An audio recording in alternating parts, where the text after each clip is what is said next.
Thank you so much for joining me today, Nic. How are you? I'm doing good. How are you going? I'm really good, but it's pouring rain here down this end of the sunny coast. So is it raining up at your end? Was raining. It was storming this morning, but it's overcast, but not actually raining. Yay. So there's a chance it's going to clear up. Yeah, hopefully. We connected at my day retreat with Rashi Cottrell in October. And before we jumped on the call, I actually asked you, how did you come to learn about that retreat and our work? And you were sharing with me. Yeah, it just popped out on my Facebook. I was scrolling as you do, and all of a sudden it just popped up this half-day retreat, and I just got all these tingles in my body, and I'm like going, what? And then I just got this guidance that I really need to be there. And I was questioning because I'm not normally the retreat type. It's kind of out of my comfort zone. And I'm like, really? They're going, no, just go. You have to go. And I'm like, okay. So it was literally, I think the night before, maybe about 4:00, the day before the retreat, I just purchased my ticket and come along, didn't know anybody. And yeah, there I was. And so upon reflection, why do you think you were guided to come along? There was a lot. I think I was very attached to my masculine energy, and there was a lot to do with embracing the feminine and self-care. And it really made me reflect that what I believed was my self-care was actually not nurturing, if that makes sense to you. So, you know, I was doing my diet and exercising and doing all of the things on the go, you know, doing things I thought, oh, well, I'm doing a really good job at caring for myself, but it wasn't actually nurturing. So, yeah, it opened up a whole new aspect of self-care. For our beautiful listeners that are unfamiliar with the masculine and the feminine, do you want to share a little bit about how you resonate, like what masculine might even mean and what feminine means? Okay, well, to me, I do understand it's going to be individual to every person, but to me, masculine is my drive. Masculine is my power. Masculine is my strength to get through situations that you need to get through. You know, your adrenaline, basically. I resonate with that as being my masculine, and then I resonate with my feminine being the caring, nurturing, the, you know, putting cream on yourself and taking time out just for what you like as opposed to what you need to do. I like that. I like that explanation. Yeah. That's really cool. So just being able to honor yourself for just to do it. Yeah, just not because you need to, but because you want to. So do you feel with self-care routines that people do them because they're supposed to do them? Yeah. Like, how do I care for myself today? Okay, well, I need to brush my teeth. I need to go to work. I need to look after the kids. I need to cook the dinner. I need to do all of these things which are caring for you because you need to do them to function. Whereas I think the nurturing is the added bonus bits that you don't necessarily need to do, but you kind of do in a way, but not need to in the same way. Yeah, that's really cool. That's really cool. And so since we met, which is like a month ago or 6 weeks ago, look where we are now. I know. I'm interviewing you on my podcast show. Yeah. So don't you love how when you just listen to that little tingly feeling in your body, how it can guide us without us actually needing to know why? Yeah, you why just we need to take that action step. Absolutely. You just got to trust and go, okay, I'm guided here for a reason. Everything happens for a reason. So here I am, and just go, and don't go with fear. If that makes sense, just say, okay, you know, just go and do it. Yes, I think we need to be able to identify the difference between our intuition speaking to us and then knowing when our intuition is warning us as opposed to when our anxiety or our fears are blocking that decision. So how do you know what the difference when it's your fear as opposed to your intuition actually warning you from danger? Well, I've struggled. One of my biggest struggles that I've always had, and I probably still deal with now, is being caught in my ego, which is kind of sometimes fear-driven or protection mode, if that makes sense to you. So it took a long time for me to establish, okay, I'm actually talking to myself, right? I'm not listening to my guides. This is myself. This is my own protection. This is my fear. And I got to the point where I would have to embrace the ego, like embrace my fear. Say, look, I understand why you feel threatened right now. I understand. Thank you for trying to protect me, but I've got this. You know, we are one. Just, you know, back off a bit and let's just listen to, you know, our inner self and our guidance and see where this takes us. I love how you coach yourself and you're mentoring yourself. I think that's brilliant. Yeah. And it shows how far you've evolved really as a being. Yeah. So good for you. I'm very big on mantras, so I'm always telling myself mantras. So am I. I love mantras. Actually, in the morning, mantras are part of my morning routine. Yeah. To set my mindset up to be in the state of well-being that I want to feel. Yes. So I'm just preaching to the converted. Yeah. Yeah. So Nic, you are a medium. Yes. And you have, I think listeners might have gathered that because you referred to your guides. Yeah. What specifically is a medium for someone who may not be familiar? There's lots of different types of mediums. Like you have psychic mediums, all of this sort of stuff. I don't consider myself psychic. I consider myself a medium as in I am a channel. So I allow my guides to use me as a vessel to portray the message unimpeded by me, if that makes sense to you. So I try not to interpret it. I just let the message come through as they are saying it exactly. So that's how, like a channel, basically. So have you always had this ability to channel in this way? I believe so. I don't think I recognized it. I've spent the majority of my, you know, adult life going through, I had a lot of trauma when I was younger. So, you know, I went very much in ego and very much in protection mode. And I was self-sabotaging myself, a whole lot of things like this, which was blocking it from coming through. And yeah, it wasn't until I literally went to a Reiki session, and I went to Reiki and had no idea what Reiki was. I'm like, a friend of mine said, look, you need to go. You've tried everything else, just go. And I'm like, okay. So I rocked up to Reiki and it just opened me up and changed everything for me. So yeah, removes a lot of my blockages. And then everything has just been evolving since then. And so am I right to assume that you're auditory, you hear, your guidance comes through messages that you hear or messages that you see? More messages that I know. So I just know. And I have just, it's funny you bring up here because say the last week and a half while I'm in that sleep dream state, I'll just hear this random voice in my ear say something really quickly. And I'm like, I wake up and like, what is that? And I'm like going, did you just say this?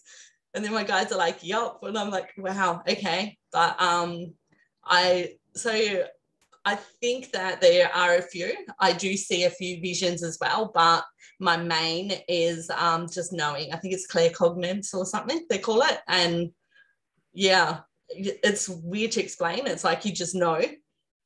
And then you're like, half the time it took a while to establish. Am I just kidding myself? Like, how do I know this? Am I just making stuff up? I get it. For me, the message is just, it's like ideas are dropping into my consciousness. Yeah. So the way we think. Yes. But it's dropping in a space in I feel like in my head, yeah, where I can recognize that that's my guidance, yes, as opposed to my conscious thought. Yes, I pick it up now because I feel the energy. Whereas if I'm in pure ego or my conscious thought, I don't feel the energy. So yes. I know, okay, I'm feeling a little different energy right now. This is, this is not me. This is happening. And you have the ability to have a two-way conversation. Is that right? I do. More of yes, no's. Although if I kind of go into a channel, then I will just purely become what they are saying. And then like I go into a trance and then I can write it out after I've finished the trance, or I can be half in the trance and be writing at the same time. If I do go into full trance, then I do that in a circle, and I've got somebody there because I'm gone. I have no memory when that happens. So I've got no idea what I'm saying. I have fuzzy memories. These parts I think that they like me to hear. So if there's a bit of a message that I need to hear, I will remember that, but it's just fuzzy. The vision will go. It's like going through a veil, looking through a veil. So I can see that I'm not seeing right now, but my eyes are open, if that makes sense. So they are using my eyes in the true sense and my voice and delivering whatever they need to deliver. Wow. I've never experienced that, so I guess it doesn't make sense to me, but I'm wondering, how did you discover that you could do that? Is that something that you discovered in a workshop, in a course, or it just happened? Just happened. It's not something I trained for. I was meditating and I just started noticing that when I'm meditating, that everything's going real foggy, and then my legs would start to disappear because I'm meditating on my bed. So I'm just sitting up on my bed and then my legs are starting to disappear, and I'm like, this fog is coming over them, and then my hands look like they're turning into flippers almost, and I'm like, do you know what I mean? Like the fingers weren't separated. It was like one, and I'm like going, wow, this is really strange. I had no idea what was going on. And then I spoke to my mentor, Jai, messaged him like, what is happening right now?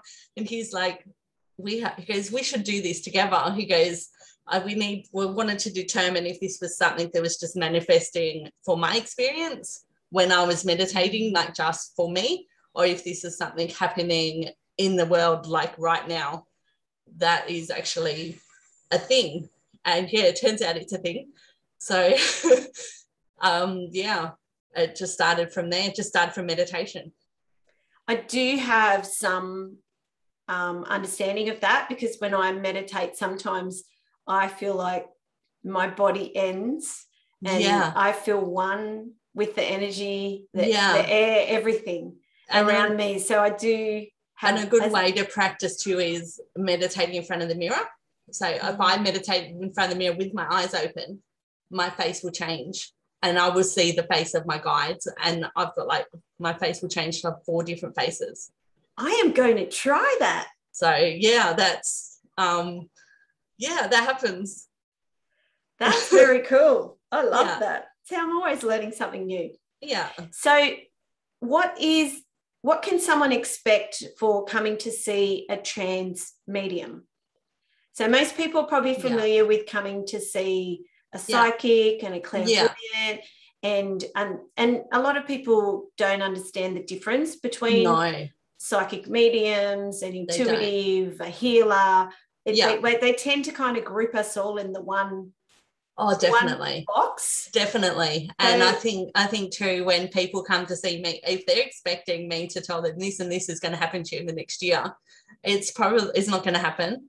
I consider myself, my type of mediumship, as the way I explain it is more of a guidance. So if you're going to have a conversation with your guides, then your guide, I am your guide. So your guide will be me, and they will answer your questions that you will generally ask your guide, if that makes sense. What kind of questions would people generally ask? The kind of questions that the guides will answer is questions that you need to know. So if you're going to start asking questions that you're not ready or they're not ready to tell you, it would just be like if you're having a conversation, they'll just say, oh, that's unclear. or no. Do you know what I mean? Or I'm not going to answer that. Because, you know, people also need to understand that your guides want you to live your life. Your guides want you to have freedom of choice. They will provide you with the road. Like, you've got your destination where you want to be. Your guides will give you, okay, well, you can go down this road, or this road. And then you have your choice of whichever way you want to get to your destination, if that makes sense. So they're kind of giving you the guidance that you may not be able to receive yourself if you're blocked by things like ego or negative. You know, if you're in that space where I'm feeling really disconnected right now, I cannot get through to my guides.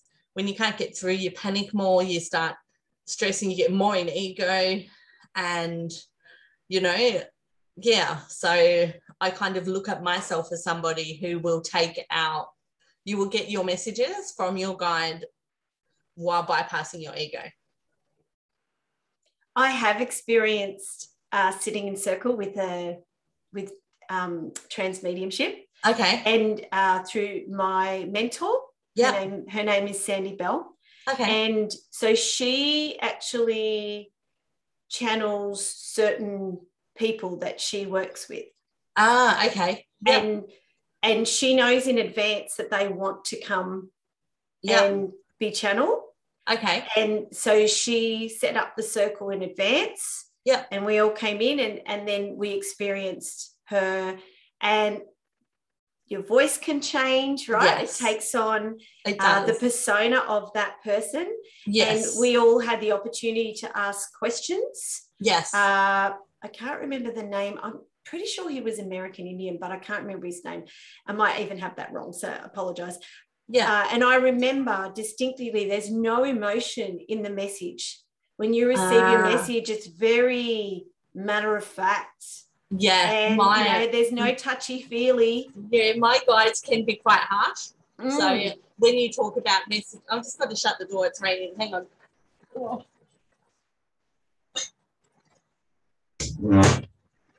Sorry about that. You're fine. It's getting wet. My guides are very matter of fact, and they will be harsh. So when you think about receiving a message for your highest good, if your ego is in play, that's the reason why you're not hearing it, is because your ego is like protection mode, saying no. You know, you're not listening to that. I'm not ready to accept that. If you take the ego away, you might come to me and hear some things that you don't necessarily like, but you may need to hear it. My question is this something that you can do in a one-on-one situation? Because I'm feeling there has to be some boundaries set in place with this type of mediumship, all types of mediumship, but especially trance. So can you tell me how an interaction with you would go down? Okay, well, you're right with the groups. I set up, I protect the space, I seal the room. I only call on my guides. I know that there are other trance mediums who will connect with spirits and all of sorts of things like that. I like to protect, I like to make sure that what I'm getting is from a high vibration. So I only call upon guides and spirits, angels, anything of high vibration. So then we're protected and nothing else is going to come through. When I do one-on-one, I don't go into such a heavy trance. I'm still there. I'm doing the writing. It's kind of like a half trance. So I use different tools when I do my one-on-one. I use a pendulum. I do writing. Sometimes I just do automatic typing. I've got a crystal ball. I do oracle cards and things like that as well. So whatever I'm called to use for the one-on-ones is how I will kind of go. And do your clients get to ask you questions, or does that guidance just get shared? They will ask. I always encourage to come with questions, because what I discovered, and this is all self-taught, mind you, and the circle that I had, this was new to all of us. So what we discovered was, if we come with no questions, I would just be sitting there in trance, and they're there waiting for me and I'm waiting for them, and there's not much happening. So we had to make sure that there was actual rituals and structure around the process so that the communication could happen. When I do one-on-one, it's more all about that one person. Whereas in the circle, I'm kind of going from person to person, giving them little tidbits of information. And then they might ask more questions. And if there's someone in the room who is not ready to hear, or it might not be the correct forum to answer that question. Whereas one-on-one, we could delve more, the guides would be more willing to delve into that because it's only that one person there. If that, yeah. It does. I'm just digesting the information. So it's a different process when I do one-on-ones, because I am fully aware of what's happening. I'm fully aware of what I'm saying. I will sometimes seek confirmation. Like I started off just drawing scribble on a page, and then something would come through and I'd be like, did you say this? Then they'd say yes, and then I would repeat it. Did you say this? And then they say yes. But now it's a lot more flowing. That's so beautiful. So what kind of feedback do you get from people when you're doing the trans in a group setting? Because you don't remember. No. So what's the feedback that you're getting that helps you? The feedback I get, I think they're just like, wow. I think they've got a lot of questions like, how do you do that? And I'm like, I don't know. Maybe you should ask my guides when I was doing the thing, because honestly, I don't know how it happens. It just is something that I do. I don't deliberately put myself in a trance. I just feel it coming and I'm going, okay, we need to do this now. And it just starts happening. So, it's not, yeah. But yeah, I think they're more shocked too that I look so different, because my physical face will change. That's shape-shifting, right? That's shape-shifting? Apparently so. Mm. Apparently so. So have you experienced seeing shape-shifting? No. Oh, you see it in the mirror with yourself. Oh yes.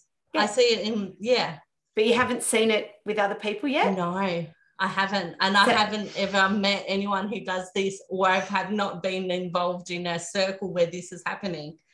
So I can hook you up. Oh, that'd be awesome. There's a beautiful lady called Diane Graham, and she's a shapeshifter. Okay. And I only just recently started experiencing shape-shifting in the last year or so. Mm-hmm. Yeah. Not with everyone. Yeah. With healers, when I've been in workshops where I've been a participant. Yeah. And the very first time I saw it happen, and I literally was like, what the...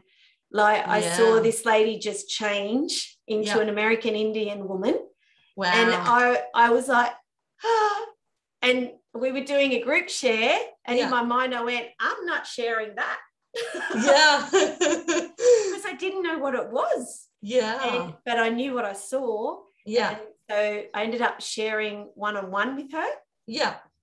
And she just went, that's one of my past lives. Yeah. And so she knew. Yeah. I have two main people that come through. I've got my main guide. I've also got a younger, she's like a tree fairy. So she's younger, a little bit mischievous, and she breaks the ice, and she I think she makes everyone laugh. So, I think I'm more comfortable in her energy because it's light, and whereas my other guide is very, like a very strong man. I think he's a merman or something, apparently. But yeah, he's complete different energy. So I will switch from all of a sudden being a little girl to being a man. So, I had my first experience with a client on my healing table do the same thing. Okay. And I recognized it. Yeah. And I was like, wow. Yeah. It was very, very cool. But she didn't know that she does that. Yeah, I think I've been doing it for a while. I just had no idea. Yeah. I know when I was younger, I used to just be so engrossed in a TV show that something would go off in the background and everyone used to laugh at me and go, Nicole was so zoned in. And so, you know, I must have been able to do it for a while. So as a medium, using your body in the way that you do to deliver messages, how important is it for you to take care of yourself? Very important. It's very important. It's very important to, I'm lucky that I pick up energy. So as soon as my energy, I can notice when the energy shifts and changes, and I'll be like, well, maybe there's something I need to release here or something like that. So, you know, yeah, just releasing has been a big part of my healing. So, you know, like even before I knew what I was doing, just healing from trauma, healing from my health issues, all of that sort of stuff, all come down to me owning things that weren't even mine. So if you know what I mean, say things have happened in your past, I'm not going to sit around and wait for somebody to apologize to me. I'm going to take ownership of that. So I'm owning things which necessarily I did not do, maybe not, you know, maybe might be considered, wow, you're owning too much. But no, I'm owning this because I need to own this, own my part of this, own the whole thing, give this to me, give the whole energy to me so that then I can forgive and then forgive myself because I've owned it now. So I'm forgiving myself and then I can release it that way. I agree with you. It's something that's coming into my life recently is just owning my feelings. Yeah. So owning my feelings and not when normally in society we look to blame or attribute it to something outside of ourselves. But I noticed that when I just own it, it actually helps me to move through that situation a lot faster because I'm looking within myself and asking myself, what is this showing up for right now for me? What am I meant to be paying attention to? And then what do I need to do? Yeah. And at the end of the day, the only things that can affect you are things that you let affect you. So if this is external things happening to you, you internalize it. I'm choosing to internalize this right now and make this affect my energy and my emotions. So even if that's the only part of it you own, you say, I'm sorry that I've let this affect my life. I'm sorry myself. I'm sorry to my higher self that I've done this to myself. I forgive myself because I understand why I have internalized it. I forgive myself for doing this, but I'm now going to release it. Because, you know, people can do whatever they want. Their actions is on them. It doesn't affect you unless you let it affect you. I love that. Yeah. I love it.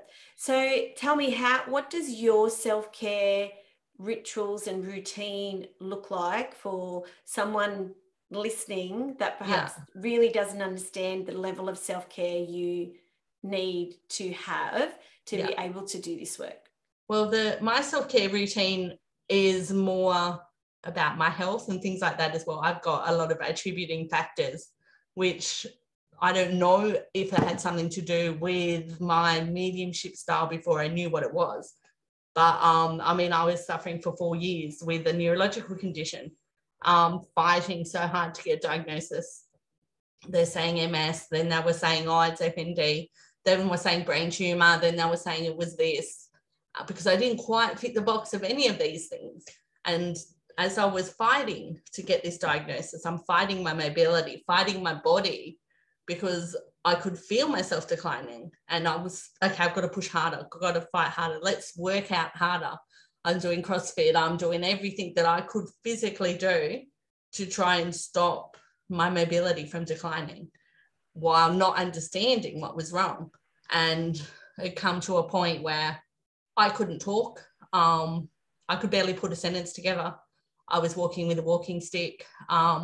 I've got a thing called an Alinka. I don't know if you've ever seen them. It's like it's like a walker, but a push bike. So I would go for my walks with this. It's got no pedals. You just walk with your feet. You know, so I was in a pretty bad way. Wasn't working at all. And then, I just had to take back my own energy and say, look, a diagnosis is a name. It doesn't matter what people are calling it. Why do I care so much? what other people think. I'm trying to prove to everybody that I'm really sick and this is happening to me. I'm not making this up. By trying to prove it and living this every day, fighting this every day, I'm making it worse.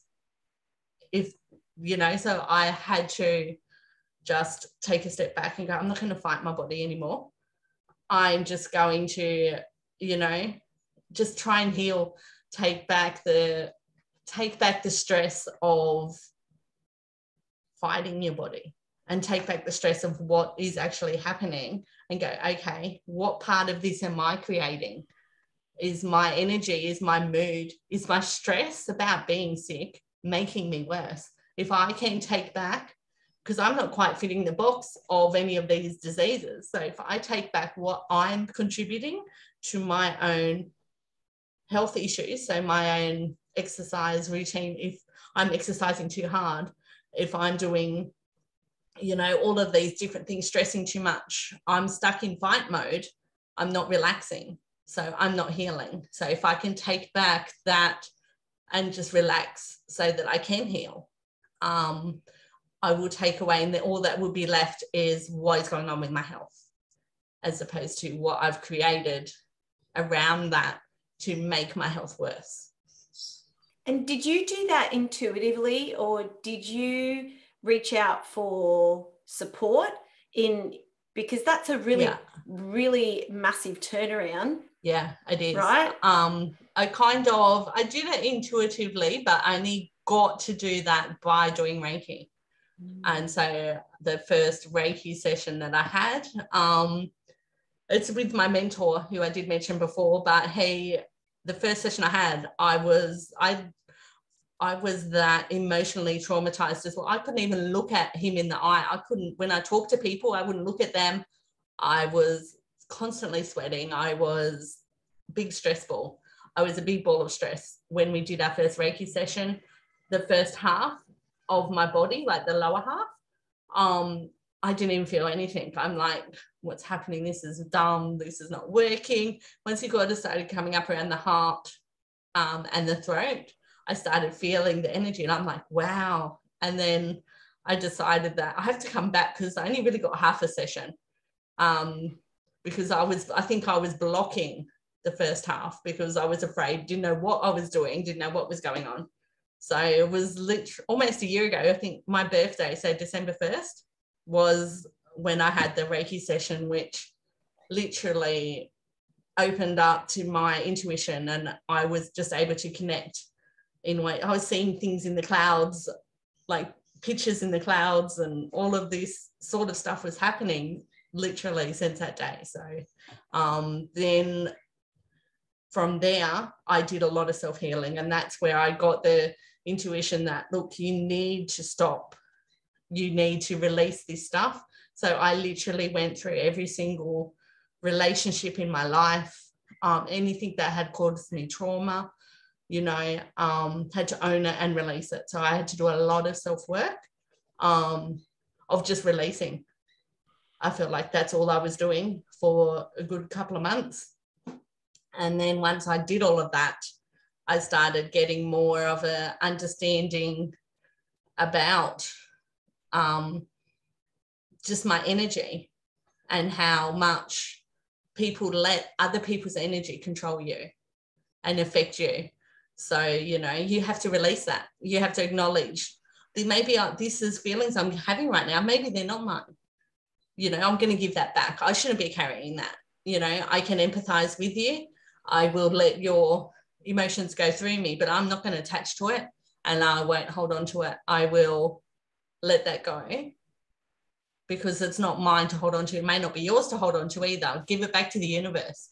And if you have to give it to a healer to let it go through them, to return to the universe, then do it. But don't feel, a lot of people are afraid to go to healers as well, because they think that us healers are going to run around carrying all of their bad shit that they've just released.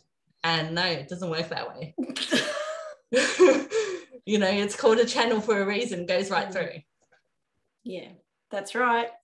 I love when you referred to your diagnosis. Yeah. And there's a beautiful statement that says your diagnosis is between you and the doctor, and your prognosis is between you and the universe. Yeah.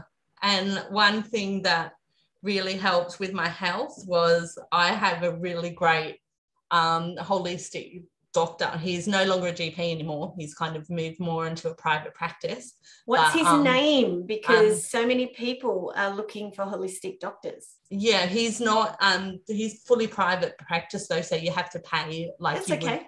would, you know, but Shamal Jobantura, I think he's from Tanawha Healing Community. So he was amazing. He saw me through. When I first saw him, I was never in a wheelchair. I had my walking stick. I couldn't, some days I was that bad, I couldn't even walk down my stairs because going down hills and going downstairs was the hardest thing for me. And I would literally go to CrossFit twice a week. I used to go 5 times before all of this happened.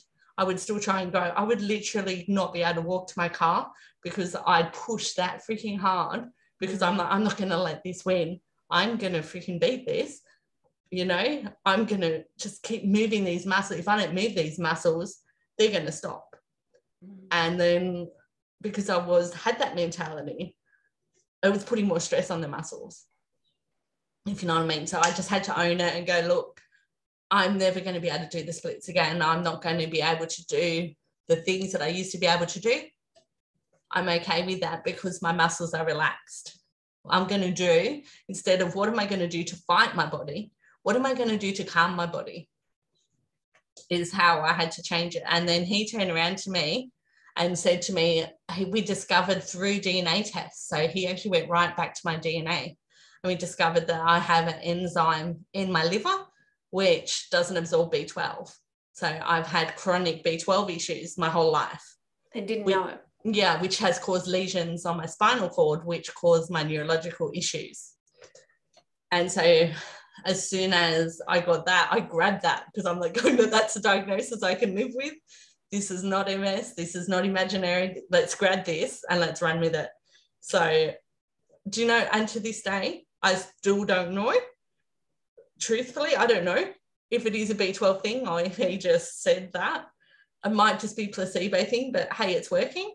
So I'm going to run with it. I haven't had an MRI to see if the lesions are still there or see what's going on there, but I don't need to. No, you don't. Because you don't. The illnesses that show up for us are our intuition calling our attention. Yeah. And normally when it's chronic and to the point where it's debilitating, like we've been receiving whispers along the way, we just are not recognizing the whispers, so feeling the fatigue, say feeling a little bit tired, a lot of us just push through that fatigue and think, well, I've got to get stuff done. I can't let feeling tired stop me. And that's the start. Yeah. And so if we keep pushing through that tiredness, that fatigue, then our body can only help us if we help it. Yeah, exactly. And we need to be helping it first. Yeah. Every day. Yeah. And so that it can support us with the amount of stuff that we put it through. Yes. And that's right. And you've got to consider too, even though it's hard for your ego to accept, sometimes some of these symptoms we are making worse because of how we're responding to it. Yes. So my whole aim was to remove how am I responding to it out of the equation and see what's left. Yes, because what you were doing wasn't working. Yeah, so it was making me worse. That was the impetus for going, well, how can I do this differently? Yeah. Is there a different way? And then thinking laterally. Yeah.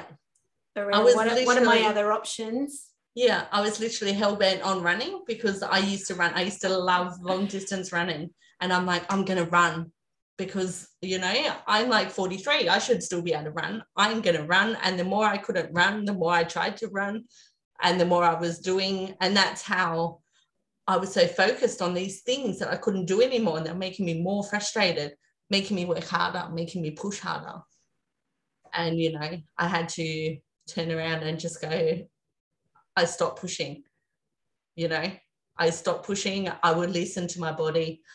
I will try to feel my own energy, try to feel what my body needs and what I can do. If I can't feel the energy in my body, it's because my body is too tense. So what can I do to calm my body so that I can feel my energy and then know what my body needs to heal instead of what the ego thinks my body needs to heal? That's amazing advice. Yeah. So for anybody listening today that's interested in reaching out to you, where can they come and work with you one-on-one, and where can they come? I know you have events coming up. Where can they come to your events? Okay, well, I've got one actually tonight. Yay! Yeah, out of a place in Nambour called Our Space. This is only temporary. I'm in the process of trying to find a permanent location for my business, for my one-on-ones and stuff like that. So I'm coming. I'm coming. So they are still going to happen. It's just going to be where they're going to be. So I'm just working a few things out in the background, waiting to see what presents as well, what opportunities are presented, because I know that this is important, you know, because I've talked a lot about the ego, but that's where my passion is, and that's why I want to do these groups, is because so many people are driven by fear and confused by ego. And it's not, your ego is not your enemy, but sometimes it is your block. Mm-hmm. And if we can take away or recognize, okay, this is ego, or if I can help people to understand or hear the messages that they're not hearing, then that's something I want to do.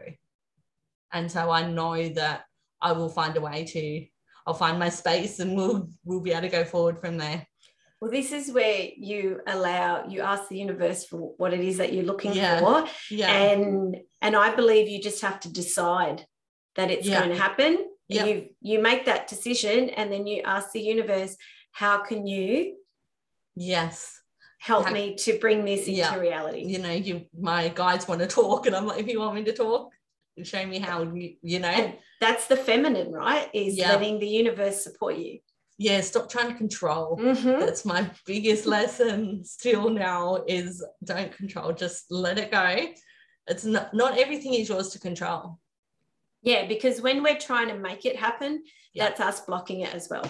Absolutely. And there's a certain amount of action we do need to take, but be guided by your intuition with that. Absolutely. And even in my business, when I start to notice that I'm doing too much and it's actually out of a place of fear or anxiety, thinking I need to do more to achieve more, I'm starting to recognize, you want to be coming from a place of excitement and enthusiasm and wanting to show up in that way. Yeah. And if you're not feeling that, then don't show up from a place of neediness or anxiety. Otherwise, that's what you're going to be manifesting, and that's what you will be presenting to other people too. That's exactly right. Yeah. So I'm excited to watch this space. Yeah. it's all new, it's all happening. So you didn't tell us where they can come and see you. Well, at the moment it's Our Space in Nambour. Our Space, great. Yes, so what we'll do is, as I said, come December I will be needing a new location. So beautiful. But I do have a Facebook page as well. It's just Nic Hambrook, Trance Medium. So if you have a look there, there's a link to my website on that Facebook page as well.